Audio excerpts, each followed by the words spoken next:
कोई आपसे पूछ ले कि एकादशी की जन्मस्थली कहाँ है, तो आधे लोग तो बाल खुजाने में लग जाएंगे कि एकादशी आखिर पैदा कहाँ हुई थी, जन्म कहाँ लिया था, इसका जन्म हुआ कहाँ था, कहाँ जन्मी थी ये।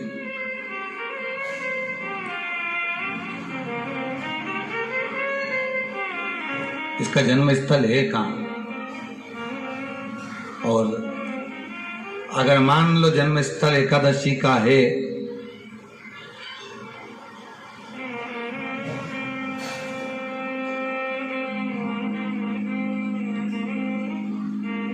और एकादशी अगर जन्मी है, उसका जन्म हुआ है, और दुनिया के लोग इतना व्रत करते हैं, उपवास करते हैं,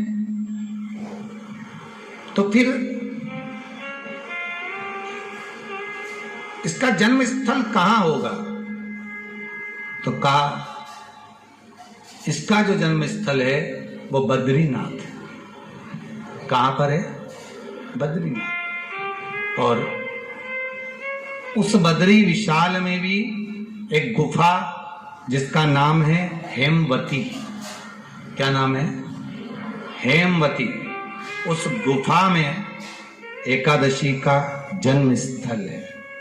बद्री विशाल में हेमवती गुफा, जो 12 योजन अंदर प्रवेश करने जितनी है, 12 योजन की गुफा के अंदर, हेमवती के अंदर एकादशी का प्रकट हुआ था, एकादशी का जन्म हुआ था।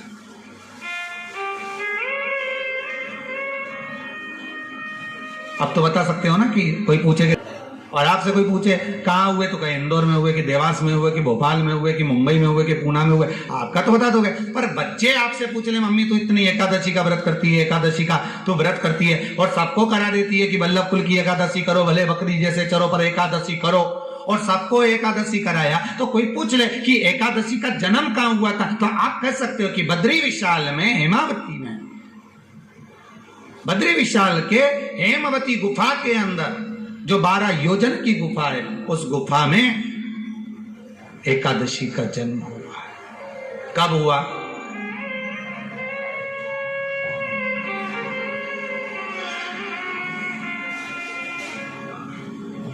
जन्म होने का कारण, राम जी के जन्म होने का कारण था रावण का संहार।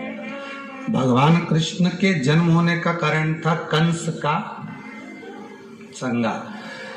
नरसिंह भगवान के जन्म होने का कारण, प्रकट होने का कारण था हिरण्यकशिपु का संहार। वराह भगवान के प्रकट होने का कारण था कि पृथ्वी को जल पर लाकर ठहराना, हिरण्याक्ष का संहार।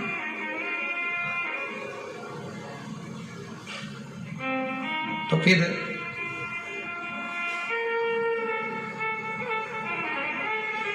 इसके जन्म का कारण क्या है? तो कहा इसके जन्म का केवल एक कारण है।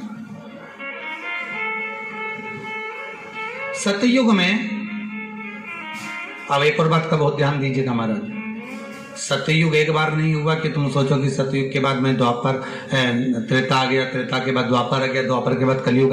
एक सतयुग नहीं है, एक त्रेता नहीं है, एक द्वापर नहीं है। ना जाने कितने कितने सतयुग निकल गए, ना जाने कितने कितने द्वापर, त्रेता, कलयुग, ना जाने कितने निकल गए।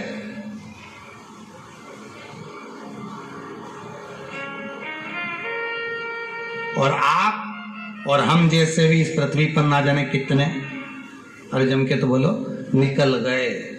पृथ्वी वहीं की वहीं है, जिस मकान में रहते हो वो मकान भी वहीं की वहीं है। बस कभी कभी एकदम प्लाट हो जाता है, फिर उस पर वापिस बन जाता है, फिर क्लीन, फिर बन गया, फिर क्लीन, फिर बन गया। ना जाने कितने कितने कितने कितने जन्म हम ले चुके हैं, और हमारे भी आगे कितने जन्म होते रहेंगे। जमीन वहीं की वहीं रह जाएगी और अपन चले जाए, बस वो जगह वहीं रह गई। जो पहले परदादाजी की थी, दादाजी को मिल गई, दादाजी की थी, पिताजी को मिल गई, पिताजी की थी, उनके बेटे को मिल गई, उनके बेटे से उनको बेटों को मिल गई, मिलते मिलते मिलते मिलते कब वो जमीन भी बिक गई समय की अवस्था में, फिर दूसरे की हो गई और हम सोच कर रह गए कि ये हमारा है, हम इसके लिए लड़ाई करें, झगड़ा करें।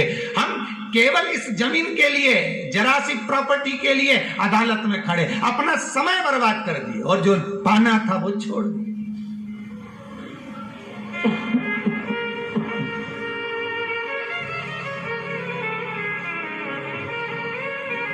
जो पाना था वो छोड़ दिया हम।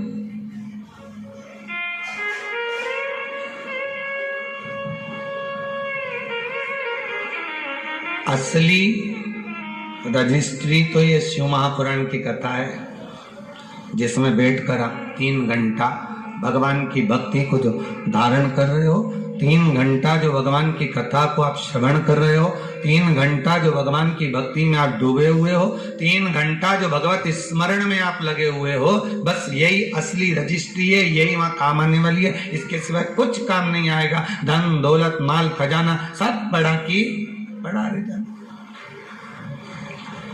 सब धरा की धरा।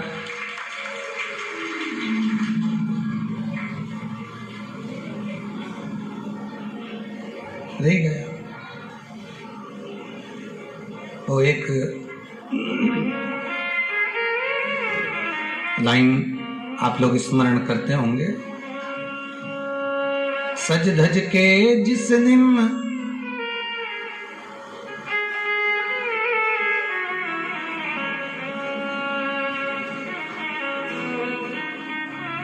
सज धज के जिस दिन मौत की शहजादी आएगी, न सोना काम आएगा न चांदी आएगा।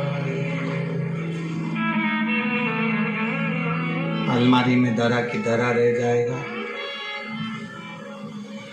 लॉकर में पड़ा की पड़ा रह जाएगा। लॉकर में पड़ा की पड़ा है, अलमारी में धरा की धरा है। कपड़े भी सारे घड़ी बने की बने, कपड़े भी धरे की धरे रह गए और सब पड़ा रह गया। कि छोटा सा तो कितने बड़े अरमान हैं तेरे, मट्टी का तो सोने जैसे मान है तेरे।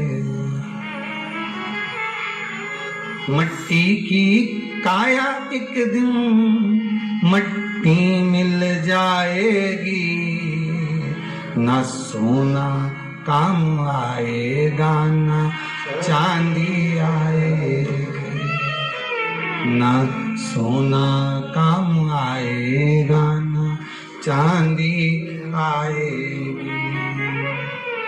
सज धज के जिस दिन मौत की शहजादी आएगी, न सोना काम आएगा न चांदी आएगी, न सोना काम आएगा न चांदी। सब पड़ा रह जाएगा, धरा की धरा रह जाएगा, सब पड़ा की पड़ा रह गया, जी चला गया।